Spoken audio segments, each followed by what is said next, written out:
इसी वैशाख में सूरदास जी का भी उत्सव होता है।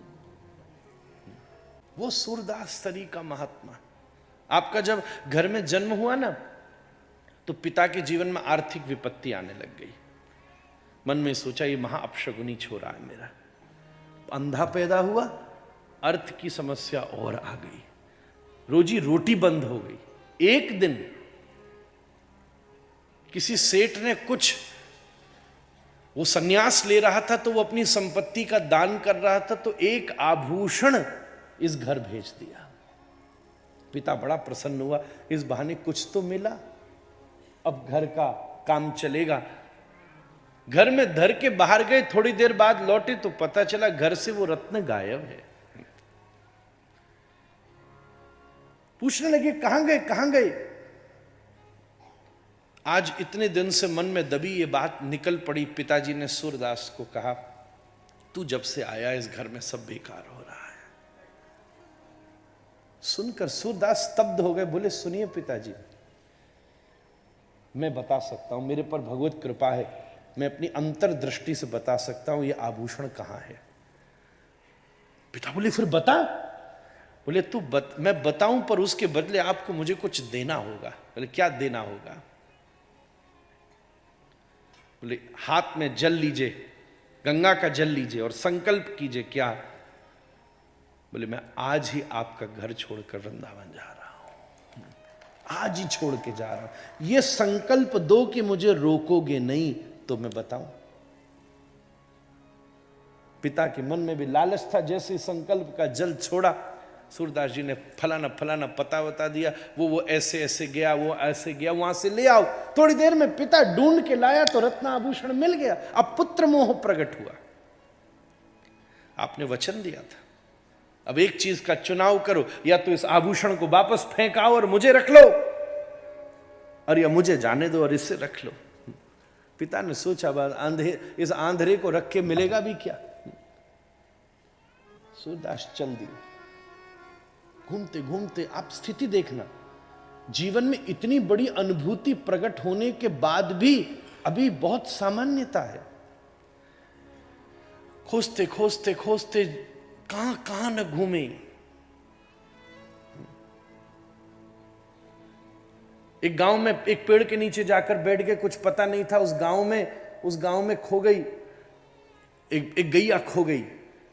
तो सूरदास जी ने अपनी अंतर्दृष्टि से बता दिया कहां गई है, प्रसिद्धि हो गई। फिर दौड़े, दौड़ते दौड़ते पता चला मथुरा पहुंचे। ये वैराग्य की स्थिति। दिन भर बैठे बैठे पद गाते रहते। आज वल्लभाचार्य जी का प्राकट्य उत्सव है, मैंने वहीं से शुरुआत की। इन्हीं वल्लभ महाप्रभु से जाकर सूरदास मिले।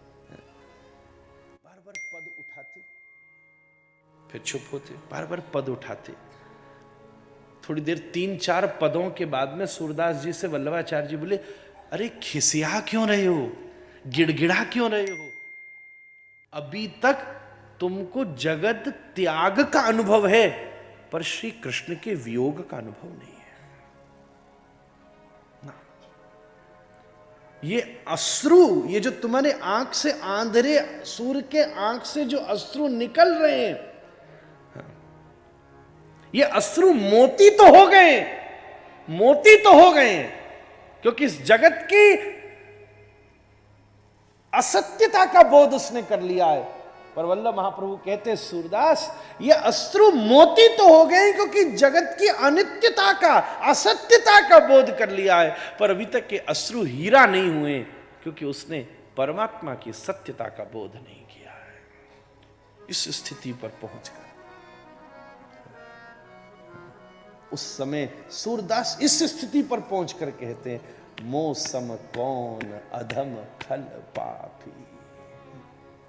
उस स्थिति, हम लोगों के लिए कहना बहुत आसान है। तो श्री वल्लभ महाप्रभु ने कृपा करके भागवत का ग्रंथ दिया, पहले इसको पढ़ो, और फिर दशम स्कंद के ऊपर सूरदास जी ने पूरी भागवत जी से जुड़े सभी पदों का निर्माण किया। और फिर तो इतनी स्थिति पहुंच गई, आहा। सूरदास जी के पदों को देखो ना कन्हैया भैया, तो 2 प्रकार के पद मिलते हैं। कहीं कहीं लिखा है केवल सूर शब्द, और कहीं कहीं लिखा है सूर श्याम, सूर श्याम। ऐसा ऐसा संत कहते हैं जिन पदों में श्याम लिखा है वो पद सूर ने नहीं लिखे, सूर के रूप में श्याम सुंदर ने लिखे महाराज। वो पद सूर ने नहीं। सूरदास अटक के कलम छोड़ के चले जाते कि कुछ सूझेगा तो लिखूं, और जब लौटते तो पद पूरा मिलता, और उसके नीचे अंतर इतना सा रहता कि उस पद में सूर नहीं लिखा होता, उस पद में सूर श्याम, और वो प्रसन्न हो जाते। अब तुम्हारे अश्रु हीरा में, अब तो ये स्थिति हो गई, सूर चलते तो डंडा टेक करने यूं सीधा करके चलते, यूं। कोई ने कहा बाबा जी डंडा सीधा करके क्यों चलता है? तो सूरदास जी कहते भैया डंडा टेक कर वो चलता है जिसका डंडा कोई पकड़ने वाला नहीं हो। मैं जैसे ही टेकने के लिए डंडा रखता हूं, ठाकुर जी आते, बाबा कहां जाना, चल चल चल आगे पकड़ ले, मैं पीछे पीछे चल। वहां तक स्थिति। जब वल्लभा महाप्रभु ने कहा तेरे ने सूर जगत की अनित्यता, इसकी अक्षुण्णता, इसकी अपवित्रता का तो बोध किया है। हाँ, मैं एक बात कहूं, तेरे आंसू बैरागी तो हो गए हैं पर तेरे आंसू भी अनुरागी नहीं हुए हमारे। और उस दिन श्री वल्लभ महाप्रभु के सामने सूरदास जी ने एक पद लिखा था, गोपाल में बहुत नाच लिया, बहुत नाच लिया। इस स्थिति पर पहुंचकर, और भक्तमाल कहती है सूरदास जी उद्धव के अवतार हैं भैया, उद्धव के। निकुंज की लीला ऐसी कि राधा कृष्ण बैठे निवृत्त निकुंज में, ललिता विशाखा बाहर चौकीदारी कर रही थी। बिना सहचरियों की कृपा के निवृत्त निकुंज की लीला में प्रवेश जीव को नहीं हो सकता।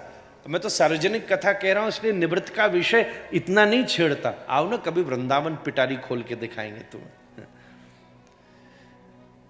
पर उद्धव ने भीतर झांक लिया,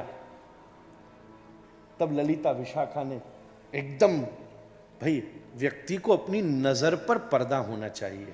भगवान ने इसीलिए पलक दी है, नाक पर नहीं दी होती तो मर जाता। ध्यान देना, प्रकृति ने किस चीज को रोकने का आज्ञा दी है, मुंह और नाक। कान का मतलब है सुनने की ताकत बढ़ाओ, चिंता नहीं, सुन लो, सब सुनने की सामर्थ्य रखो, पर देखने में कहीं कहीं पर्दे की जरूरत है, बोलने में कहीं कहीं चुप रहने की जरूरत है। इसलिए दो चीजें बंद हो सकती हैं। उद्धव ने जब प्रिया प्रियतम के निवृत्त लीला का दर्शन करने लगा, तब ललिता विशाखा ने श्राप दिया, जा ये ठीक नहीं है। और मुख्य बात तो थी ठाकुर जी की व्रजलीला का प्रकाश करना, तू अंधा होकर पैदा हो। तब उद्धव पैदा हुआ सूर के रूप में। वो उद्धव, वो सूर जो एक क्षण में छोड़कर चला गया हो, वो सूर। उसके बाद भी बल्लभ कहते अभी तुम में वो पात्रता नहीं बनी, क्या खिसिया रहे हो, रो रहे हो, नो सम कौन अधम खल पापी, ये संसार व्यर्थ है, ये सबसे क्या होगा, जगत की अनित्यता वर्णन करके क्या होगा। अरे गोपाल के अनुराग का वर्णन करो। उस दिन सूर लिखते हैं, ये प्रभु कृपा करो। बहुत घूम लिया, बहुत भटक लिया। नाचो बहुत गोपाल अब मैं, नाचो बहुत गोपाल, नाचो बहुत गोपाल